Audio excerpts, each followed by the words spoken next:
Violet St. Croix was 15 years old when she fell in love with something that would change her life forever. It happened on a Sunday afternoon, after an extra tennis lesson with the malcontent Monsieur Marceau, who was renowned for his overly waxed moustache and his mean-spirited attempts to shame his pupils into better performance. It had been her father who had insisted on the lesson, disappointed with the report that Violet had failed to win her last tennis match against a younger opponent.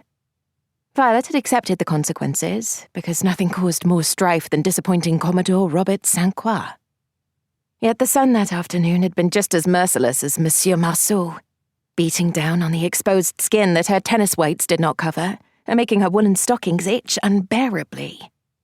By the end of the lesson, her ears ringing with shouts of contempt and scorn, Violet did not feel much improved. Instead, she only felt irritable, frustrated, and hot. Afterward, she'd waited at the tennis club for just over an hour before concluding that her mother had either forgotten to send a driver to fetch her or had, in typical fashion, simply fallen asleep with her favourite bottle of rosé before she could do so. So, under a blazing August sun, Violet started the 3-mile walk back to the St. Croix villa. As she wound her way home, Violet stuck to the shaded side of the streets as much as possible, avoiding the bright stretches where the pavement baked and broiled. Boulevard Gambetta was unusually empty for a Sunday afternoon, but she took little notice of that, absorbed as she was in her own discontent, until a distant roar swelled and receded between the buildings that stretched toward the sea.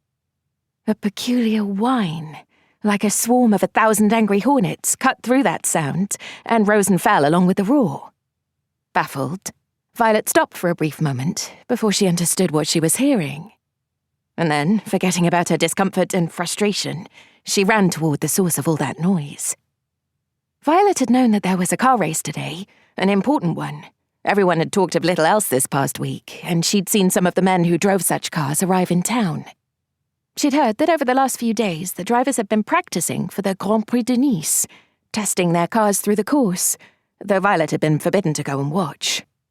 Too long and too hot, her mother had told her, before pleading a headache and calling for more ice. Too dangerous and too crowded, her father had opined sternly over crackling telephone lines from his study in London.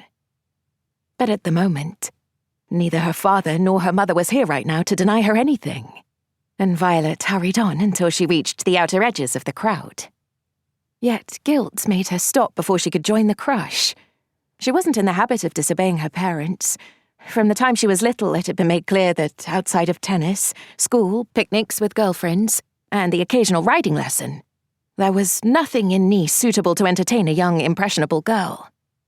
Her days were carefully scheduled, her evenings spent in the villa, all to mitigate the chance that a single poor decision on Violet's part would bring shame and scandal crashing down on the St. Croix name. And above all, Violet did not wish to be a disappointment.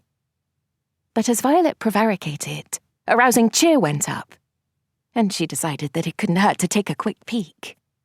She'd been forgotten at the tennis club after all, and her mother would likely nap until it was time to dress for dinner, and Violet would be back home long before then. Ignoring the heady rush of rebelliousness that should have made her feel uncomfortable, but instead felt rather thrilling, Violet joined the mob of spectators that lined the Promenade des Anglais. The noise here was deafening, engines and tires shrieking their efforts as the cars slowed and accelerated. Around her, the crowd comprised mostly of men, shouting and yelling with abandon.